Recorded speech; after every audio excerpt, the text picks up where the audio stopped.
Hi everyone, welcome back to my channel. और ये हमारी रिडक्स और रिएक्ट की 11वीं वीडियो है।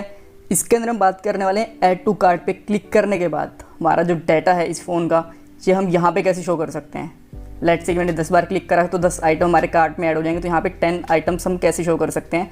और डाटा हमारे रिडक्स के अंदर स्टोर तो हो ही चुका है।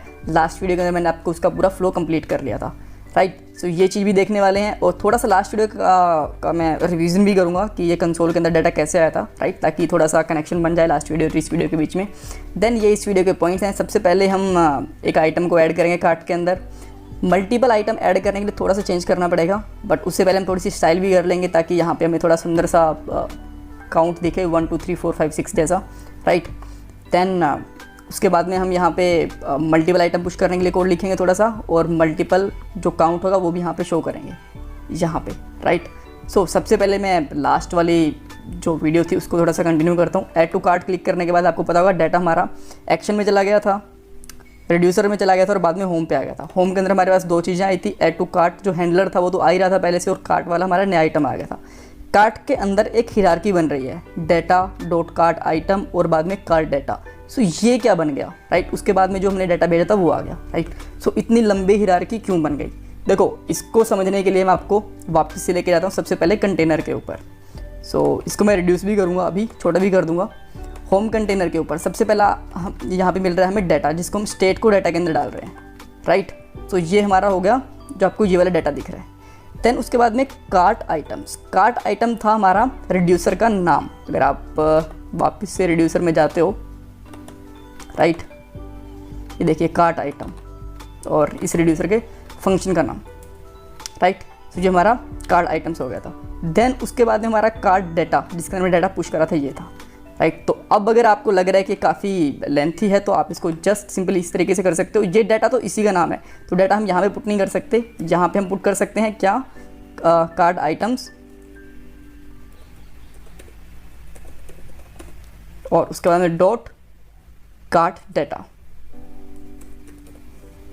Cart data, right. Right. So हमें कार्ड डाटा प्रॉपर्टी नहीं मिल रही है। एक्चुअली ये भी हमारा कार्ड आइटम ही है, राइट। इसको कार्ट भी लिख सकते थे बट हमने गलती से इसको कार्ड लिख लिया, दैट्स ओके। सो अब जब क्लिक करते हो तो अब आपको क्या हिरार्की दिख रही है, डाटा के अंदर जस्ट आपको प्राइस मिल गया, राइट। अब आप इस डाटा को भी हटाना चाहते हो तो अब आपको आना पड़ेगा होम के अंदर। सो वापस से हम आते हैं होम कंपोनेंट के अंदर और यहाँ पर आप लिख सकते हो डॉट डाटा, राइट। अब हमें क्या मिल रहा है देखते हैं। सबसे पहले हमें होम के अंदर ब्लैंक एरे मिला, कोई भी आइटम एडिड नहीं। जैसे इस पर क्लिक करता हूँ तो एक हमारा आइटम है वो ऐड हो गया। रिड्यूसर और एक्शन वाला जो कंसोल है मैं इसको हटा देता हूँ अभी के लिए, इसकी हमें ज़रूरत है नहीं। सो मैं रिड्यूसर के अंदर जाऊँगा और इसको कमेंट कर दूँगा। देन मैं एक्शन के अंदर जाऊँगा और मैं इसको भी कमेंट कर सकता हूँ, राइट।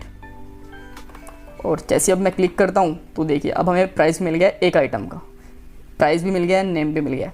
तो जब हमारे पास एक आइटम हो गया तो हम इसको यहाँ पे टाइप भी कर सकते हैं। इसके लिए हमें करना क्या एक्चुअली, मैं जस्ट हमें इसकी लेंथ एक्चुअली चेक करवानी पड़ेगी तो हमें मिल जाएगा। अभी तक एक ही आइटम है तो एक ही लेंथ होगी, बाद में जितनी बार मल्टीपल क्लिक करेंगे तो मल्टीपल आइटम्स आ जाएंगे।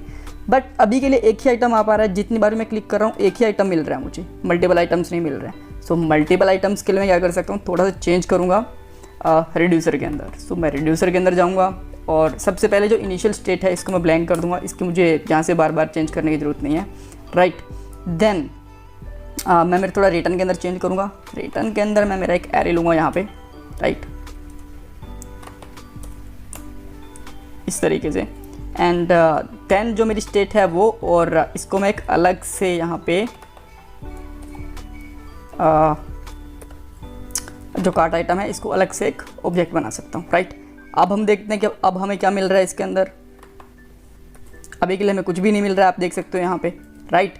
क्योंकि अब हमें थोड़ा सा वापस से जो कंटेनर है इसके अंदर से मैं कार्ट आइटम हटा देता हूँ ताकि हमें पूरा ऑब्जेक्ट दिख जाए, राइट। अब देख सकते हो आप इसके अंदर क्या आ गया, हमारा एक ऑब्जेक्ट आ गया जीरोस के एरे के ऊपर।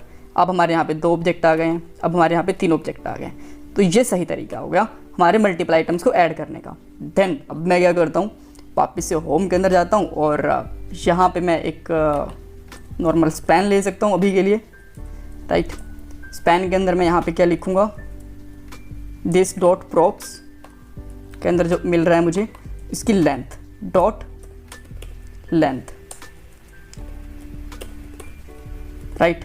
और जैसे आपको यहाँ पे इसकी लेंथ मिल रही है, बाय डिफ़ॉल्ट ये यहाँ पे आ रहा है, थोड़ा स्टाइल करना पड़ेगा इसको यहाँ पे पहुँचाने के लिए, राइट। तो अभी के लिए 0 आ रहा है। अब जैसे मैं इस पर क्लिक करता हूँ इसकी लेंथ बढ़ती जाती है। थोड़ा सा स्टाइल कर लेता हूँ मैं इसके साथ। सो स्टाइल करने के लिए मैं क्या करूँगा, वापस से इस वाले पूरे डिव के ऊपर आऊँगा, राइट, जो यहाँ पे है, और यहाँ से मैं इसकी पोजीशंस वगैरह एब्सोल्यूट हटा देता हूँ, राइट। और विथ बेसिक से लगी रहे हमें कोई प्रॉब्लम नहीं है।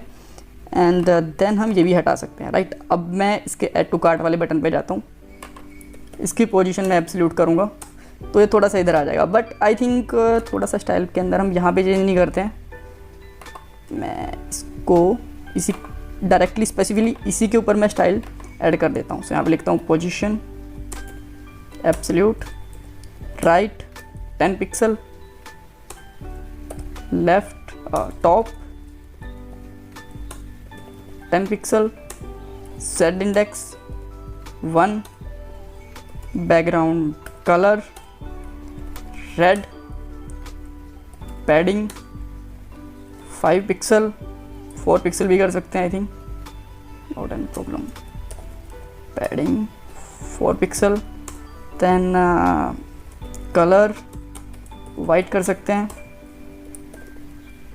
बॉर्डर रेडियस 50% करने पे पूरा राउंड हो जाएगा ये, बट थोड़ा राउंड हुआ नहीं है तो हम इसको थोड़ी सी और इस तरीके से बढ़ा देते हैं। या फिर एक काम कर सकते हैं, पैडिंग तो हमने दे दिया, दैट्स ओके। विथ भी इसकी हम दे सकते हैं 10 पिक्सल, 20 दे देता हूँ मैं अभी के लिए, not any problem. And height भी मैं इसकी 20 पिक्सल दे देता हूँ, राइट। देन कलर चला गया इसका, कलर फिर से ट्रिपल एफ कर देता हूँ इसका मैं, सॉरी कलर देना था, कलर राइट। अब मैं इसके ऊपर ऐड करता हूँ तो आप देखिए आपको यहाँ पे पूरे सारे के सारे आइटम्स यहाँ पे इंक्रीज़ होते हुए दिख रहे हैं, राइट, बिल्कुल जैसे कि एक नॉर्मल कार्ट के होते हैं। सो मैं इस वाले स्टाइल को पूरा पूरा उठा के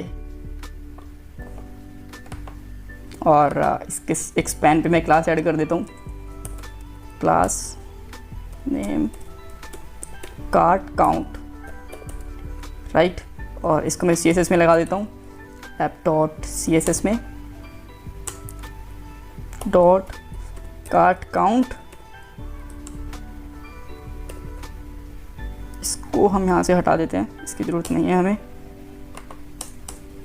एंड फिर से चेक करते हैं, आप देखिए अभी हमें बहुत सही तरीके से दिख रहा है। थोड़ा सा चाहो तो ऊपर से टॉप 12 भी कर सकते हो मेरे हिसाब से, राइट। अब जितने भी हम आइटम्स इसमें ऐड करेंगे आपको आइटम्स यहाँ पे दिख रहे हैं, राइट, दैट्स ग्रेट। सो अब हमारे आइटम्स ऐड होने लग गए हैं। अब मैं नेक्स्ट वीडियो के अंदर इस कंपोनेंट को अलग बनाऊंगा, राइट, ताकि ये पूरा का पूरा अलग बन जाए।